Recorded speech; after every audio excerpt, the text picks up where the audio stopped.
Care and care homeopathy clinic को आपण मान को स्वागत। आज जानिबा पाइल्स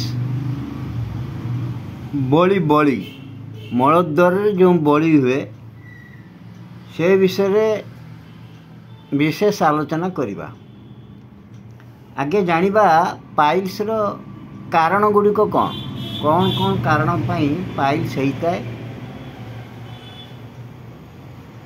मुख्य लक्षण होची कॉन्स्टिपेशन, कोष्ठकाठिन्य, अग्निमांद्य, अति मात्रा रे एलोपैथिक औषध सेवन द्वारा मध्य पाइल्स होता है। उत्तेजक द्रव्य, पानाहार, बिना परिश्रम रे जीवन यापन, मल त्याग समय रे कुंथेइबा, मलर बेग को धारण करिबा, नाइट वाचिंग माने अनिद्रा रहिबा, रात्रि जागरण, मद्यपान एवं फास्ट फूड, एई सब कारणरू ए रोगर उत्पत्ति होता है।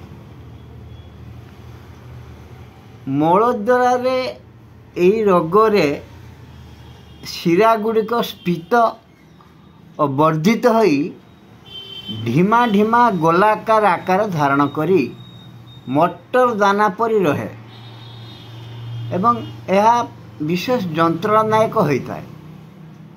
यही मटर दाना स्फीत और वर्धित हेले यही शिरा गुच्छ को बड़ी बा अर्श बोली कहती। भितर हेले इंटरनल, बाहर हेले external. Internal piles, external piles एगुड़ा कुंथ समय रे फाटी गले आधर रक्त बाहर, ब्लीडिंग पाइल्स बोली आमे कहू। जो कुंथ फुंथ नदेले भी ऑटोमेटिक रक्त पड़ जाए ताको ब्लाइंड हेमोरॉइड्स, ब्लाइंड पाइल्स बोली आमे कही थाउ। केत क्षेत्र रे पेट फुला जना पड़े, मल त्याग परे ज्वाला जंत्रणा वृद्धि पाए, मलद्वार कुंडे हवा, लसी बाहरिबा एवं जंत्रणादायक हम, धक धक करी सबुबले विरक्तिकर परिवेश सृष्टि करुथबो।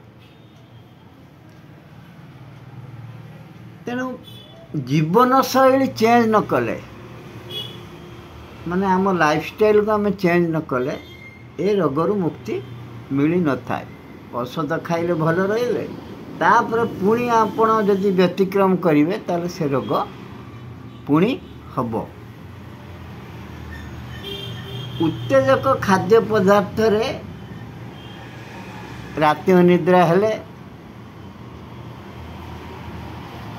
बेसी मसला युक्त खाद्य खाइले यार प्रकोप बढ़ी थाए। होम्योपैथिक रे लक्षण अनुसार बहुत गुड़े मेडिसिन अच्छी।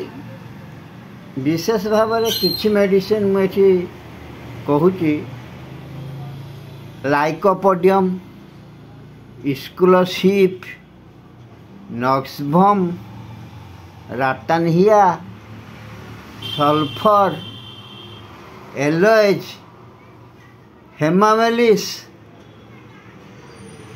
एमिति लक्षण अनुଯାयी ए रोगर चिकित्सा कले यही मेडिसिन गुड़िक देले शरीर आरोग्य लाभ करि थाए। धन्यवाद।